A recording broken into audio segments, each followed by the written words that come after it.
नमस्कार दोस्तों, स्वागत है आपका वीर हनुमान चैनल में। एक ऐसा मंच जहां भक्ति है, शक्ति है और सनातन कथाओं का अद्भुत संसार है।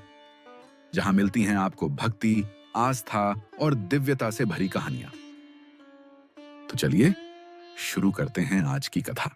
महाभारत का समय था। हस्तिनापुर का राजमहल वैभव, राजनीति और छल का प्रतीक बन चुका था। कौरव अपनी सत्ता को बनाए रखने के लिए किसी भी सीमा तक जाने को तैयार थे। पांडवों का वनवास चल रहा था और वे धर्म और सत्य की राह पर कठिनाइयों का सामना कर रहे थे। लेकिन यह सिर्फ मनुष्यों के बीच का संघर्ष नहीं था। देवता और दिव्य शक्तियां भी इस युद्ध में किसी न किसी रूप में संलग्न थीं। एक दिन की बात है जब कौरवों ने अपने राज्य में एक भव्य सभा आयोजित की। इस सभा में उन्होंने अपने पराक्रम, सत्ता और वैभव का प्रदर्शन करने का आयोजन किया था। उन्हें यह भ्रम हो गया था कि वे ही इस संसार के सबसे शक्तिशाली हैं। इसी अहंकार में दुर्योधन ने एक घोषणा की, यदि कोई है जो हमें पराजित कर सके तो वह सामने आए। हस्तिनापुर के सिंहासन को चुनौती देने की कोई शक्ति इस धरती पर नहीं है।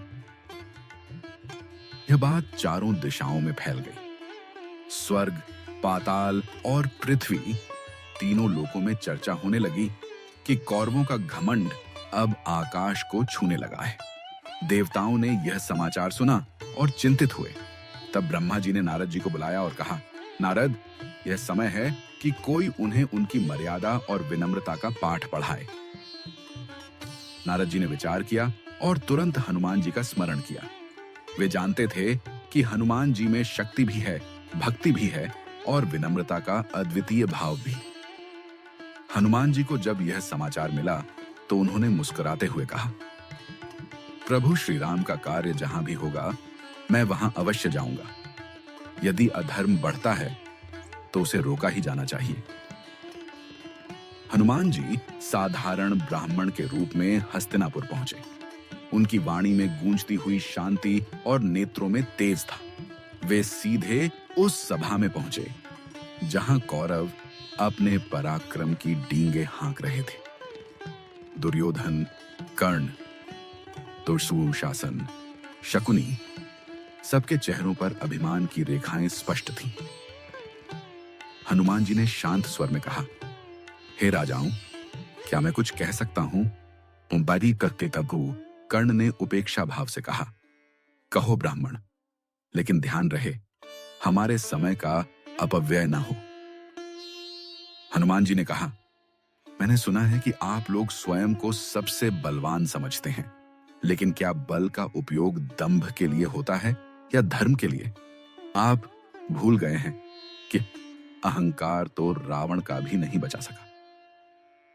दुर्योधन ने व्यंग्य से कहा, तुम किसके भक्त हो ब्राह्मण? क्या तुम्हें नहीं पता कि इस सभा में वही बोलेगा जो हमारा गुणगान करेगा? हनुमान जी ने गंभीरता से उत्तर दिया, मैं राम भक्त हूं। मैं वही कहता हूं जो धर्म है। सभा में एक सन्नाटा छा गया। कर्ण ने कुपित होकर कहा, राम वह वनवासी राजा और तुम उसके सेवक? क्या तुम्हें लगता है कि राम जैसे कोमल और विनम्र पुरुषों की कोई शक्ति होती है? हनुमान जी ने आंखें मूंद लीं और श्री राम का नाम लिया, जय श्री राम। उस क्षण सभा में एक दिव्य कंपन हुआ। आकाश से हल्की गड़गड़ाहट सुनाई दी। सभी आश्चर्यचकित हो गए। दुशासन ने कहा, क्या यह कोई तंत्र है?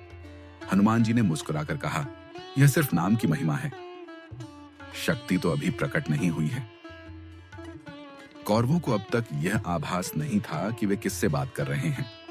तभी द्रोणाचार्य सभा में आए और उन्होंने उस ब्राह्मण को देखा।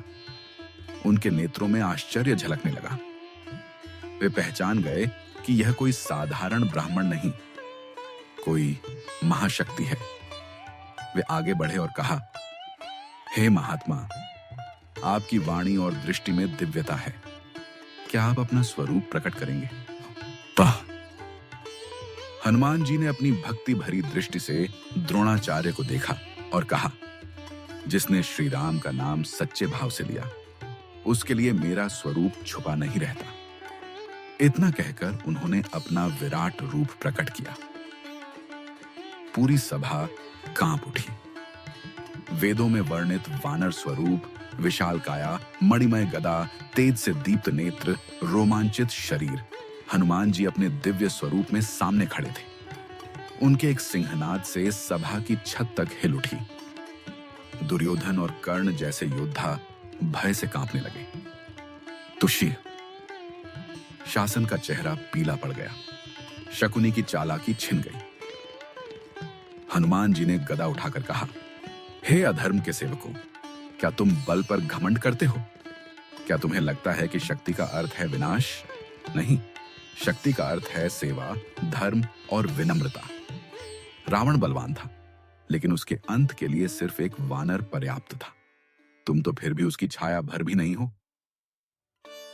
कर्ण क्रोधित हो उठा और अपनी वीरता सिद्ध करने हेतु धनुष उठाया। हनुमान जी ने एक अंगुली उठाई और उसकी दिशा में किया। कर्ण के हाथ से धनुष छूट गया और वह भूमि पर गिर पड़ा। उसका शरीर कुछ समय तक सुन्न पड़ गया। दुर्योधन अब भी अपने सिंहासन पर बैठा रहा, लेकिन उसके माथे पर पसीना छलक उठा। हनुमान जी ने उसकी ओर देखा और कहा, अहंकार का अंत सदा होता है। यह तुम्हारा अंत नहीं, चेतावनी है। यदि तुमने धर्म के मार्ग को नहीं अपनाया तो पांडवों के साथ श्री कृष्ण स्वयं हस्तिनापुर आएंगे और उस दिन तुम्हारा विनाश निश्चित होगा। सभा में सन्नाटा छा गया। सभी की दृष्टियां भूमि पर टिक गईं। हनुमान जी ने अपने स्वरूप को पुनः साधारण ब्राह्मण में परिवर्तित किया और कहा, जिस समय तुम श्री राम का नाम समझोगे, उसी क्षण तुम्हारे भीतर की चेतना जागेगी। द्रोणाचार्य, भीष्म पितामह और विदुर हनुमान जी के चरणों में झुक गए। दुर्योधन सिर नीचा किए बैठा रहा।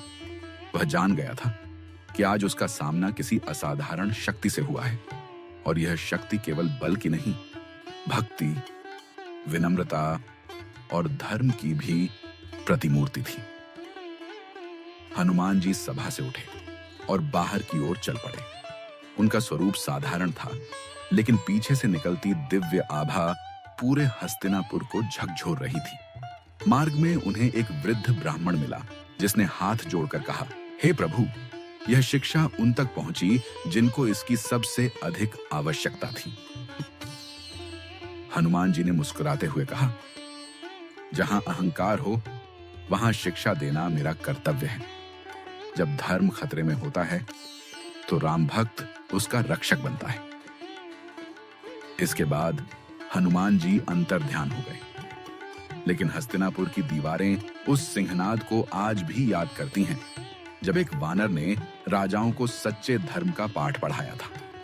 वह दिन आज भी चुपचाप हस्तिनापुर की हवाओं में गूंजता है, एक चेतावनी की तरह, एक शिक्षा की तरह कि शक्ति सच्चे अर्थों में उन्हीं के पास होती है जो उसे आत्म संयम और भक्ति के साथ धारण करते हैं। अगर आपको यह कथा भावुक और प्रेरणादायक लगी हो तो वीर हनुमान चैनल को सब्सक्राइब जरूर करें। वीडियो को अपने मित्रों और परिवार के साथ शेयर करें और कमेंट में लिखना न भूलें, जय बजरंग बली। फिर मिलेंगे एक और भक्तिमय कथा के साथ। जय हनुमान, जय बजरंग बली।